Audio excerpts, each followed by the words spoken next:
Learn firsthand from successful business owners and create your own path to success. I'm going to show you how great I am. It's time to hit the road to growth with team lead of the Enriquez Group, Realtor Vinny. Hi, you Road Trip listeners. Today I have Monik. He is the founder of Toma Artificial Intelligence. If you've been listening to the last, probably last 6 months, 7 months, I've had probably a consistent artificial intelligence base on here. So excited for this one. Thank you, Monik, for being here today. Yeah, thank you for having me, Vinny. So, the gist of how I can kind of pick up, or what I can kind of tell on it, it's in essence a call center, but for artificial intelligence, or how do you best describe Toma? Yeah, so that is about right. The way I say it is that these are, we build voice AI agents that are capable of doing anything that, a representative in a call center can do, and 100 times better because it has access to all the systems and all the information at once. And it's inbound, or is it outbound? So right now we only do inbound. Okay. And how much? Because I was gonna do a demo. I didn't do a demo. What's some of the feedback you're getting with your clients right now? Yeah, so right now we work exclusively in the automotive industry, and we work with car dealerships. And even within car dealerships, we focus on service. So anytime you're calling to get your car serviced or check on the status of it or see if they have a part available, all of that stuff, an AI can pick up the phone and answer just like a human would. And we're live. We're doing like thousands of calls every day at this point, and all across the country. So it's pretty interesting. The feedback is as diverse as the people, calling in, to be honest, because a call in Florida is not the same as a call in Michigan, and is way different from the call that happens in Oklahoma or even Southern California. So how so? Okay, maybe this is a little funny. I feel like some people in certain cities are just more happy than others. Yeah. Like when people call in, they are pissed in some locations. In some places, they're very patient, very happy. So I think the demographics make a huge difference as to how they interact with the technology. Some have a great experience, some don't. And the reason for that may be, I don't know, a lot of things like age, where they're located, what the intent is, and all that stuff. But I think majorly we see that difference all over the country right now. Yeah, do you? Because I thought I remember watching something that were talking about people that are in busier areas walk faster and talk faster. Yeah. Do you see kind of a correlation between anger in busier communities, or is there any kind of correlation you kind of find out? So I think, like, to give you an example, I think New York or any region surrounding New York, people are pretty impatient, which I think checks out, right? Yeah. Impatient may not always mean angry. I think that's the other thing. I feel like people call in, and it really is like, if I'm trying to get an oil change, or that's fine. But let's say like my truck is like completely broken down and like I cannot go to work for 3 days. Like the behavior is very different. So I think it's also a lot to do with intent. But like I think the city just gives you a baseline. Gotcha. Well, let's rewind. So I know you were born in India. Right. Walk us through kind of growing up in India and then kind of the transitioning, I guess, this way. Yeah. It's been a long, I wouldn't say very long, but it's been a while since I was there. I was like in high school, I learned how to code by myself, and that's when I got obsessed with like building websites, and I used to write a blog actually, that was covering technology, and I was always live blogging, Apple's events like in 2006, 7, whenever they released the iPhone and all the way. So that's how I initially got started. I was like, tech is cool, let me write about it. And then I went on doing that for like a couple of years. We built like a team. We had like 15 people who were writing. We had a revenue sharing program. In fact, my first email address was my domain, and it continues to be. In fact, my blog is even live. you read the articles that I wrote like, I don't know, 10, 12 years ago. And maybe more than that. And it's really funny because, I read myself and it's like, high school me writing stuff. Um, that's how I got started. And then, I was like, writing about tech is cool. How about like, what would it take to make these things myself? This is when TechCrunch and Mashable and these kind of like blogs weren't that big as they were today. Engadget. So I started learning how to, code just by Googling, like, how do I make a web page? What do I do? And I started working on some projects here and there. Um, there's like a funny story because a couple of newspapers back there also covered me. And then if you look up, like they have a picture of me as a kid, and it's like all of my journey is actually quite public because every part of it has been like documented and somehow or the other. So that's how I started, and it was like an interesting story because um, I think you had dial-up internet in like 2007 or I don't know, sometime around then, like six, when we started using it, and you would get billed on how long you used it. So it wasn't really based on data or anything because it was capped. It was like 56 kilobytes per second or something. So I still remember my dad, like there was a time when I was like using it all the time, and my dad just, looked at the internet bill and he was like, what the hell are you doing as like, like as a sixth, seventh grader? Like you have this bill that's running into, it's probably a salary of somebody who comes to work, for a month. Like, what did you just do? And at the time, I was just messing around and I was like really offended by that because I was exploring and I had a lot of fun. And that's the time when I started thinking, looks like I need to pay this bill too. So I need to do something. I need to make money right now. And that's when I was like learning to code. I had a blog, and then I was like, what can I do to at least make enough to pay the bill? And that's how I got started. And there was like publishing that came up at the time. So AdSense, Google has this like ad network, which was used to be a pretty big way for publishers to make money back then. Now, not that's not the case. But that's how I got started. I monetized all my content, and I started building websites for people. Facebook was getting big in 2008, 2009. Everybody wanted to make a social network, so I learned how to code, and I made these custom social networks for people.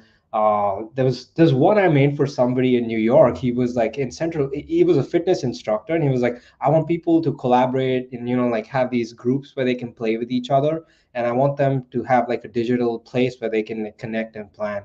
So I made it. It was called Active Life NYC. Again, these are like bringing back some really old memories, but that's how like I just got into building things. And from then on, it was like so clear to me that okay, there's nothing else I want to do in my life. I just want to keep building. I enjoy it. That's it.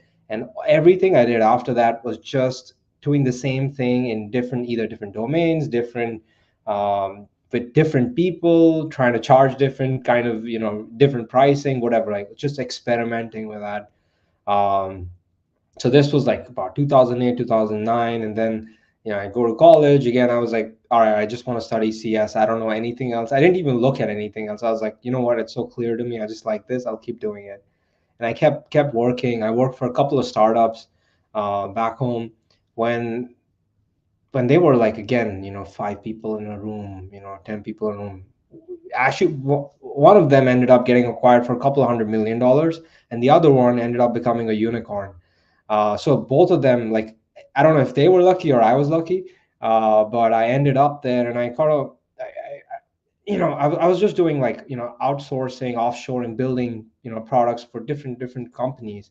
And then I started working on, one specific company when I was in college, and then another one. And that's when I realized, oh, what happens if you channelize, if you channel everything into like one location, all your energy, all your product thinking, instead of like just, servicing, doing 10, 20 products at any given time. So that's where I put my product hat on, and I was like, all right, I think it's better to just put all your eggs in one basket and just make one thing. And yeah, that's There's I mean, a couple things that kind of caught my attention. So I know the aspect of the bill, right, where you're paying for the internet, and your dad says that that's about, or I guess you saw that was about how much someone, right, or average person would make in a month, right? yeah. Was that was your father, I guess, a relatively average person, or was he basically upper middle class in India, or how was he? Oh yeah, yeah, yeah. I mean, I had a very humble, family. Like we have very humble beginnings, very average, middle income, uh, and it was like living in small homes. Like everybody's like, there's a point where for I guess 8, 9 years, my family and I, like for four of us, we all lived in like just one studio kind of a place for a while. And then we moved on to like something that had maybe one room, and then there's still my brother, just the four of us and my grandmother.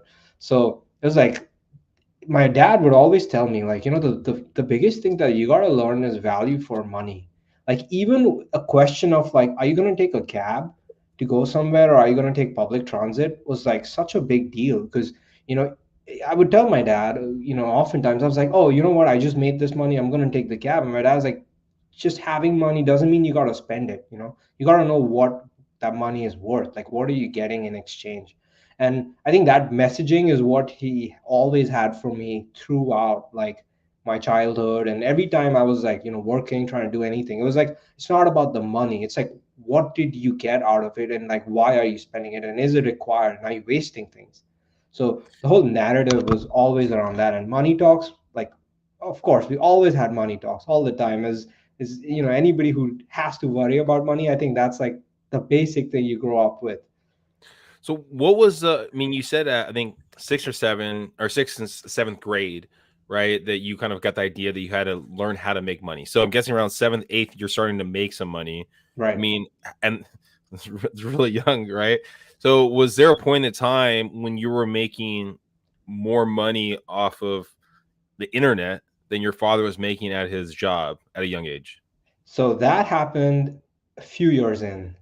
Okay. I would say like 4 years later. It took me a while because I was like still trying to, like, I don't know if you know how like academics are like in India, for example. Like Mm. school is like very competitive, and it's like everybody's studying, and there's like really only one way to go from like middle income, like, move up the social strata, which is you got to do well in these competitive like competitions, like these exams where you have to like perform well and you get access to like a good college, for example. So the Uh-huh. whole focus was that. And then I was like doing this thing on the side, and everybody was like, why the hell are you doing that? Like, you should be focusing on these exams, because you can like make a dent in your life. Like, you can go to these colleges, and then your life will be great.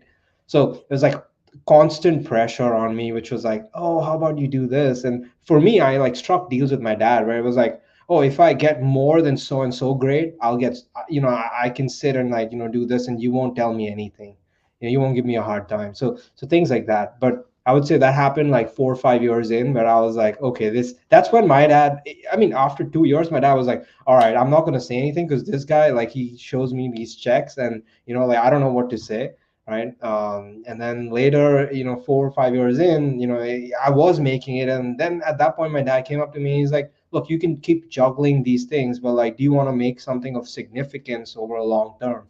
Like, what do you want to do? So that was like another time where I was thinking, like, okay, I can dabble and make money right now, but like, I want to make the big bucks. Like, I don't want to settle for something small. So like, even the thought of like dropping out, for example, that was like the number one thing on my mind. I'm like, if I can make money, why the hell do I need to go through, learn Mm. what atoms and like, what is happening in these chemical reactions and like whatever, right? Like, what does that have to do with me writing code in like PHP and making these social networks? Like, what's the relation? So yeah, a couple of things for, I guess a 14, 15 year old to think about. No, I mean, for sure, big picture, and it sounds like you mean your family, I mean, was giving you support. I mean, I would think there's probably some people out there that were, if they're in your shoes, there might be some resentment from their parents, right? If they're making that much money at a young age. But it sounds like there's a lot of support in your family. Yeah, definitely. I think my dad has been like, my mom and dad both have been. I think it took a while for them to understand, because first they were like, this guy's online all the time. Like, what is he doing? Is he watching porn? Like, what is he really doing, all the time? There were like funny times where, like, close to my examinations, my parents would like take, there was a router. I mean, there was an ADSL router that you would plug into and get broadband or something. This is like, they would like hide it, they were like, all right, now for like, these 3 weeks, you're not going to be able to find it. And I kind of knew where they kept it. And like when they would go to sleep or when they would like take a walk outside, I'd like quickly come plug it in and then do my stuff and then put it back. And they would like not even know. So it wasn't like very smooth or easy. There was a lot of resistance just from the fact that, okay, what are you doing? Like this may not really be something real. This might just be a one-time wonder. That kind of feeling. But I think as the money comes in, I think at that point it's, nobody says anything because it's so obvious. And that was like the biggest lesson I learned, which was like, to prove something has value, if you can prove that it has financial value, then nobody's going to question because the data is there. When was there, or when was that moment of time when you knew that you wanted to make the move to the U.S.? So this, I would say, like probably 10th grade, when I think I was like obsessed with Steve Jobs, and I was just reading everything about him, and of course, iPhone, iPod, all that stuff that came out. I would like work hard. My goal was like, this month I'm gonna make enough to get like an iPod, like when I was in like seventh, eighth grade, something like that, because I don't want to ask my dad for it. I just want to get it.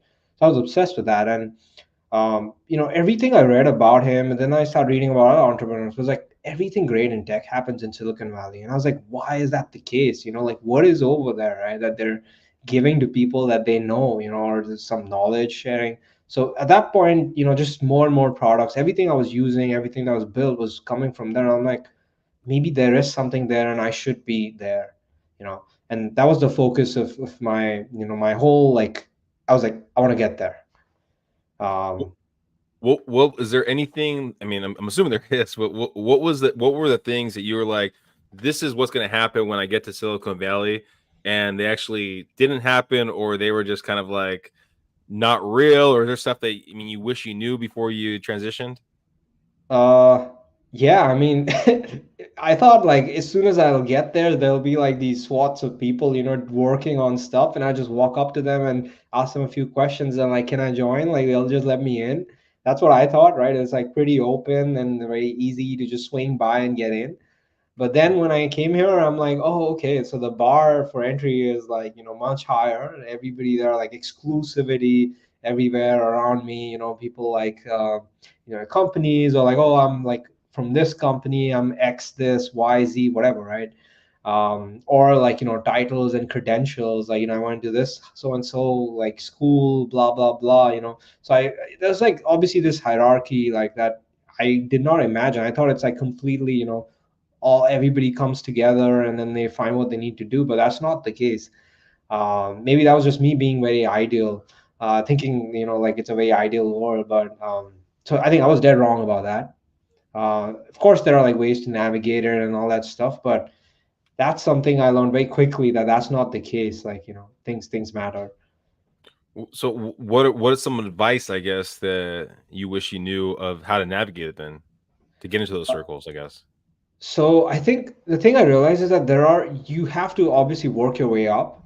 Like you have to, the initial phase is like tough for, as it is for, I think any domain. Like we work with car dealerships, and I think that's the case in automotive as well. Like the similarities where for a couple of years, like nobody knows you and you're slogging and, you're trying to make your way up. I think it's just to embrace that grind. Like I think just look for hard challenges and just go for it. Like don't think like, not overthink it. Like as long as a problem is hard enough, like it is, and you see there's some value to be gained, like just go for it. Don't think about like anything else. Like I think great people get noticed Like eventually. the cream rises to the top, basically. Exactly, right? Like everybody rises to their level of competence. Do you now? What was I guess, when did the idea of Toma come about? So we started working, like my co-founder and I. We'd always, I mean, I'm so grateful I met him. He's also had a similar story as mine. And then we met like about a year and a half ago. Somebody introduced us, and we were like, okay, we like working with each other. We got to do something. We always wanted to build something. We don't know what. Let's just start trying things. And then the first thing that we came up with was a diet recommendation tool for patients with chronic conditions, because we were like, let's start with solving our own problems, like completely different from what we're doing today. And we started doing that for a couple of months, and then we applied to Y Combinator, and we got in, and by that time we were like, okay, this, which is popular accelerator for startups, if folks don't know. Um, and we are like, okay, this doesn't seem like it's gonna work, and we have like few months, and we really need to make it work. So we were scrambling at that point. We're like, we spent so much time, and like we got banned on Reddit and Facebook trying to promote our product before, and we are like trying all these, whatever you could think of, like the weirdest ways, striking these partnerships with like influencers who are in the nutrition space. Well, nothing worked. And uh, and then we're obviously in a few months we'll have to go raise money, whatever, do a demo day, and we're like, oh my god, we cannot go with this, so we need to do something. And I mean, I'm of a different school of thought. Like, people think like great ideas like come to you and you see them or whatever, right? Like, I think we're just good, like experimental scientists, for example. Like, we just like observe, what's happening, pick something, play around, and keep improving that. So we made a list of 10 ideas, and we're like, let's go through this list one by one till we hit something. And then this was like probably the fourth idea on it was like, automating something with phone calls with AI. And the funny thing is, we've done things like this, before in the past. Like, I worked at a machine learning lab or whatever. Right, when I moved to the US, I worked with some companies that built this stuff. Even back home in India, the company I worked with, we built like generative AI chatbots. In 2016, wrote a research paper. My co-founder also worked at some other AI company. So all of it just came together. We're like, looks like we can do it, and it seems like a good enough problem. Then we put it out on like Facebook and Reddit, and it blows up this time.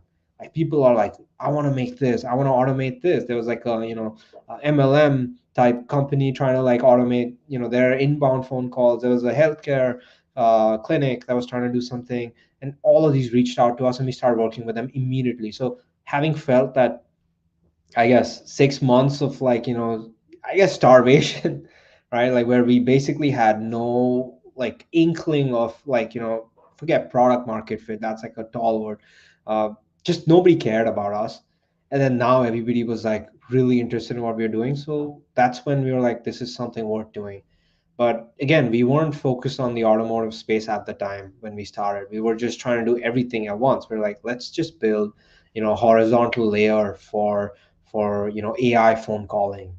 Um, and then as we kept moving forward, we met different customers, talked to them, and we realized that looks like the biggest opportunity is in the automotive space, because people use their phones a lot when they talk to dealerships. And like, it surprised me when I read like how many cars are there in the US. Like, 90% of the population has a car. Like, Hmm. I would say the only other thing that everybody has, let's say, apart from a home, or maybe not, that's not even the case anymore, to be honest, given how expensive things are, is maybe an iPhone. Like, Yeah. everybody has a car, and it's like as perennial as like the air and the water. So it was like all of it just came together. We had one customer who brought it, and it was just serendipity, and that's how we kind of like came to the point where we are today. It was there a moment in time that you go, okay, we're on the right path. We made the right decision. Was there a particular moment, or just basically kind of affirmate like positivity or positive stuff one after the other, kind of just built it up, I guess? To be honest, it never feels like things are going great. Okay. Like, I mean, personally, and I think my co-founder would agree too, what happens is that when something works, it like completely engulfs you. Like if something worked and something's like people, like more customers are showing up, you're just kind of busy dealing with that fire. And as Mm. soon as that is done, there's somebody else who's like, okay, these are my problems, you got to solve this too. So you don't get a moment to breathe. And I think that is the indicator of something is working, really. Not like us feeling good. I feel like we feel miserable all the time, and it's kind of like we find solace in like just this pain that we have. But yeah, I don't know. Maybe that's just a function of our personality, that we just don't think anything's enough. I don't know. Do you foresee there being something down the road that, hey, if we do this or this happens, that we'll know that we're doing good. I mean, is there something out there that you think would change your mindset on that? Like I think a couple of CEOs also I think Elon Musk, somebody was saying that it's like as a CEO, your job is to distill like the worst problems of the company and keep looking at that. Hmm. And then that is your only day job, right? Like all the time that you spend is just looking at these problems. So yeah, even if there exists such a thing, like I feel like as soon as you reach that, there's like this next stage. Like, first the trouble was like we don't have any revenue. We get revenue. And as soon as we have revenue, we're like, all right, we gotta hit 100K, we gotta hit a million. Like each time you cross a certain line, you're like, that's fine. What about this? So it just never feels like that. Never.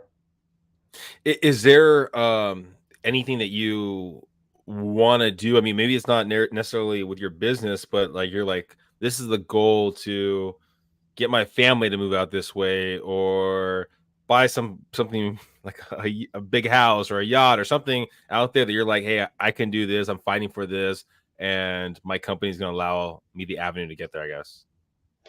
It's you've asked this question at such a good time. Like I used to think very differently before, and like over the last few months my thinking has changed completely.